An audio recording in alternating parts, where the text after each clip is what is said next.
ومساكن ترضونها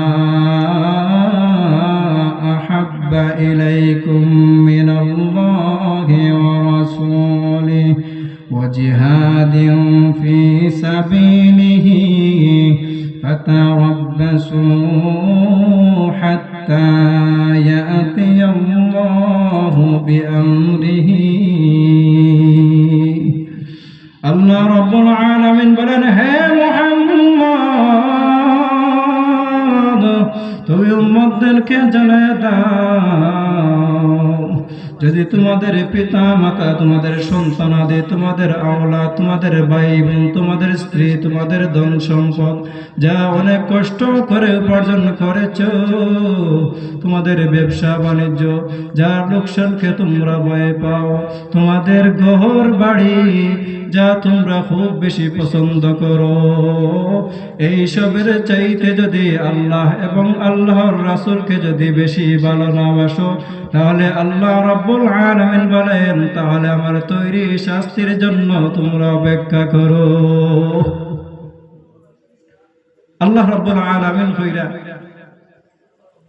যে যদি তোমাদের মা বাবা, তোমাদের আওলাদ, তোমাদের দাদা দাদি, আত্মীয় স্বজন, ব্যবসা বাণিজ্য, ধন সম্পদ, ঘর বাড়ি যা কিছু আছে, সব থেকে যদি আল্লাহ এবং আল্লাহর রাসূলের প্রতি মহব্বত আর ভালোবাসা বেশি না হয়, তাহলে তোমরা আমার শাস্তির জন্য অপেক্ষা করো। তাহলে বোঝা গেল ধন সম্পদ থেকে, ব্যবসা বাণিজ্য থেকে, আওলাদ থেকে, সব থেকে বেশি মহব্বত রাখতে হবে কার জন্য? আল্লাহ এবং আল্লাহর রাসূলের জন্য। আল্লাহ এবং আল্লাহর রাসূলের জন্য বেশি মহব্বত রাখতে হবে। ধন সম্পদ থেকে কেমন মহব্বত করতে হবে? সাহাবায়ে কেরাম তাদের জিন্দেগিতে রাসূল সাল্লাল্লাহু আলাইহি ওয়াসাল্লামকে কতটুকু মহব্বত করেছেন, তাদের জীবন দিয়ে রাসূল সাল্লাল্লাহু আলাইহি ওয়াসাল্লামকে বেশি মহব্বত করেছেন। মাল থেকে, ধন সম্পদ থেকে, ব্যবসা বাণিজ্য থেকে কিভাবে রাসূল সাল্লাল্লাহু আলাইহি ওয়াসাল্লামকে বেশি মহব্বত করতে হবে সাহাবায়ে কেরাম তা দেখিয়ে গেছেন। হযরতে আবু বকর সিদ্দিক রাদিয়াল্লাহু তাআলা আনহু তাবুকের যুদ্ধের সময় রাসূল সাল্লাল্লাহু আলাইহি ওয়াসাল্লামের জন্য তার ধন সম্পদ, মাল সব কিছু রাসূল সাল্লাল্লাহু আলাইহি ওয়াসাল্লামের জন্য এনে দিয়েছেন।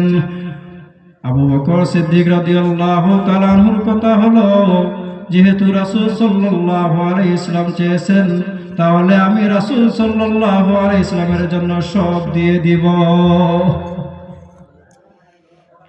রাসূল সাল্লাল্লাহু আলাইহি ওয়াসাল্লামের জন্য আবু বকর সিদ্দিক রাদিয়াল্লাহু তাআলা আনহু তার সমস্ত সম্পত্তি, মাল এনে রাসূল সাল্লাল্লাহু আলাইহি ওয়াসাল্লামের কাছে এনে দিলেন।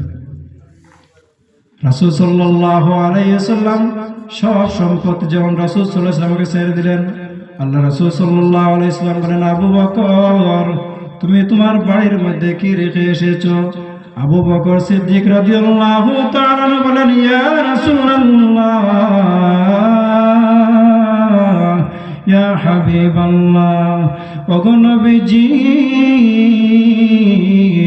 আমার ঘরের মধ্যে আর কোনো কিছু জিনিস রেখে আসি নাই, শুধুমাত্র আল্লাহ এবং আল্লাহর রাসূলকে রেখে এসেছি। তাহলে বোঝা গেল আবু বকর সিদ্দিক রাদিয়াল্লাহু তাআলা ধন সম্পদ কোনো কিছু রাখছেন না, শুধুমাত্র আল্লাহ এবং আল্লাহর রাসূলকে ঘরের মধ্যে রাখছেন, আর কোনো কিছু রাখছেন না। আবু বকর সিদ্দিক রাদিয়াল্লাহু তাআলা ধন সম্পদ সব কিছু রাসূল সাল্লাল্লাহু আলাইহি ওয়াসাল্লাম পেয়ে বলা, মা নাফাআনি মালুন আবি বকরিন, মা নাফাআনি মালুন আবি বকরিন। রাসূল সাল্লাল্লাহু আলাইহি ওয়াসাল্লাম বললেন, আবু বকরের সম্পদ আমার কাছে যত কাজে এসেছে, আর কারো সম্পদ আমার এত কাজে আসেনি। আবু বকরের সম্পদ রাসূল সাল্লাল্লাহু আলাইহি ওয়াসাল্লামের জন্য সব কিছু বিসর্জন করে দিয়েছেন। সম্পদের চাইতে যে বেশি মহব্বত করতে হবে, সাহাবায়ে কেরাম তা দেখিয়ে দিয়েছেন। আবু বকর সিদ্দিক রাদিয়াল্লাহু তাআলা আনহু তার সমস্ত সম্পত্তির চেয়ে আল্লাহর রাসূল সাল্লাল্লাহু আলাইহি ওয়াসাল্লামকে বেশি মহব্বত করেছেন।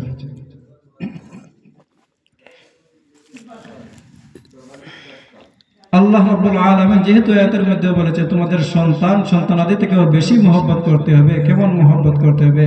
এক মহিলাও দেখিয়ে দিয়েছেন যে তার সন্তান এবং স্বামীর চেয়েও বেশি মহব্বত করেছেন রাসূল সাল্লাল্লাহু আলাইহি ওয়াসাল্লামকে।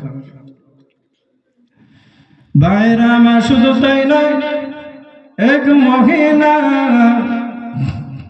রাসূল সাল্লাল্লাহু আলাইহি ওয়াসাল্লামের জন্য কেমন মহব্বত ছিল, তার সন্তান এবং স্বামীর চেয়ে বেশি মহব্বত ছিল। যুদ্ধের ময়দানে যখন তার সন্তান এবং স্বামী যুদ্ধের ময়দানে চলে গিয়েছেন, যুদ্ধের ময়দানে চলে যাওয়ার পর ওই মহিলা যুদ্ধের ময়দানের দিকে দৌড়ায় আর দৌড়াইতে থাকে। এক সাহাবী জিজ্ঞাসা করলেন, রে মহিলা, কোথায় দৌড়ান, কোথায় যাও, কোথায় যাইবা? মহিলা সাহাবীকে বলেন, হে সাহাবী,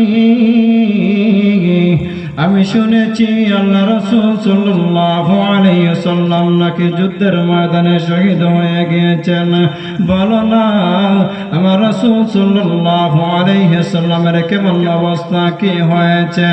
ওই সাহাবী বলেন, রে মহিলা, তুমি তো তোমার সন্তানের জন্য দৌড়াইতেছ, তোমার সন্তান তো যুদ্ধের ময়দানে শহীদ হয়ে গিয়েছে। মহিলা ডাক দিয়া বলে, রে সাহাবী, আমি আমার সন্তানের জন্য দৌড়াই না, আমার সন্তান যুদ্ধের ময়দানে শহীদ হয়ে গিয়েছে, আমার মনের মধ্যে কোনো কষ্ট নেই। তবু বলো না আমার সাহাবী, আমার রাসূল সাল্লাল্লাহু আলাইহি ওয়াসাল্লামের কি হয়েছে? আমি শুনেছি আল্লাহ রাসূল সাল্লাল্লাহু আলাইহি ওয়াসাল্লাম নাকি যুদ্ধের ময়দানে শহীদ হয়ে গিয়েছেন। রাসূল সাল্লাল্লাহু আলাইহি ওয়াসাল্লাম ওই সন্তানকে যখন যুদ্ধের ময়দানে নিয়ে গেলেন, তার স্বামীকে যুদ্ধের ময়দানে নিয়ে গেলেন।